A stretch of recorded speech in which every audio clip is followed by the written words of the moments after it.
We're kind of the bridge between the ideas that Stig and the designers come up with and different 3D departments. We help visualize it on paper, painting it up, drawing it up in 2D, and then they take that and actually make the assets for the game. You have to come up with cool design with limited time. The design also has to make sense to the art director, game director, the lead artist.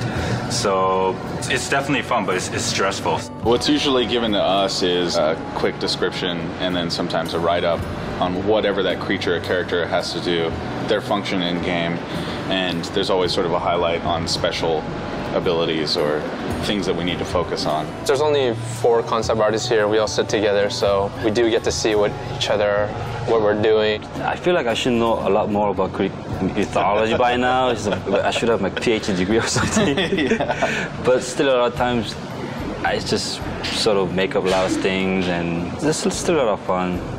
Right now, as you could see on my monitor, working on Pandora's Cage. This is a final concept design that was proved and it's good to go. But to get to this point, there was a lot of sketches, a lot of color variation, a lot of input that I had to get through. We've tried maybe girls hanging together, or we tried maybe girls holding the fire torch, or we even tried the guys holding a cube, or we even tried the guys holding the torch. So after all this variation, the one got picked, which was this 2 characters, Icarus. Because I mainly focus on environment, I took a lot of pictures of myself. Actually, it was my wife took it for me last night. It's kind of embarrassing to show, but I'm wearing my boxers and just shirt. Just try to come up with the pose that I want, even the back part, the front side, and even the hands. So a little frustrating because I do environment paintings, which deals with a lot of rectangles and cubes and where the light is gonna hit and all that, but when it comes to character, it's more organic. For me, it's more difficult.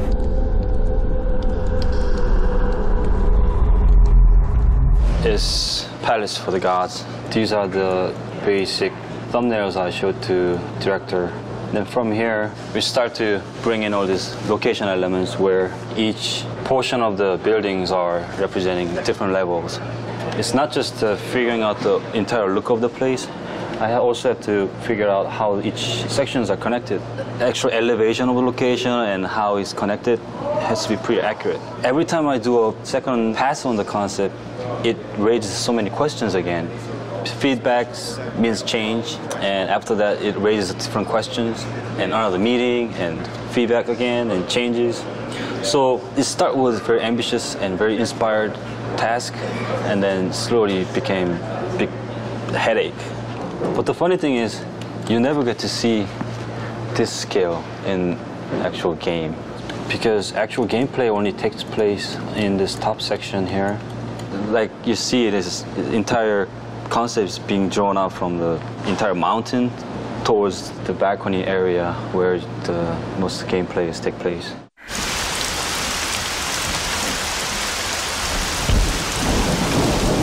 One of my most favorite tasks was to create Aphrodite, the goddess of love. My chore, as it were, was to create the most beautiful woman that ever existed in Greek mythology.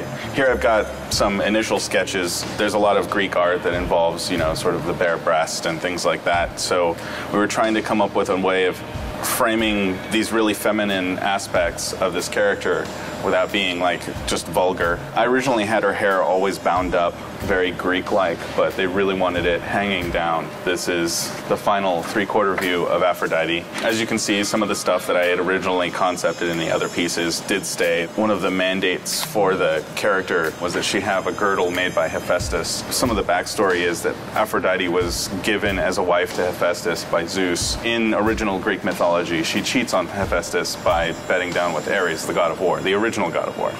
He punishes her by catching her in a trap with Ares and sort of parades the two of them in front of the other gods to shame them. And she was ashamed. She's a naughty girl. But in our story, he just kept her trapped. We've got various somewhat sexy bondagey entrapments that we've worked up. So the modelers will take this and build, Aphrodite in the flesh. And I must say, I'm really looking forward to see what they do with it. Do you know how long it's been since a real man has come into my chambers? Those bridges outside are nearly destroyed. Zeus refuses to have that stupid mortal Daedalus stop working on his precious labyrinth to fix them.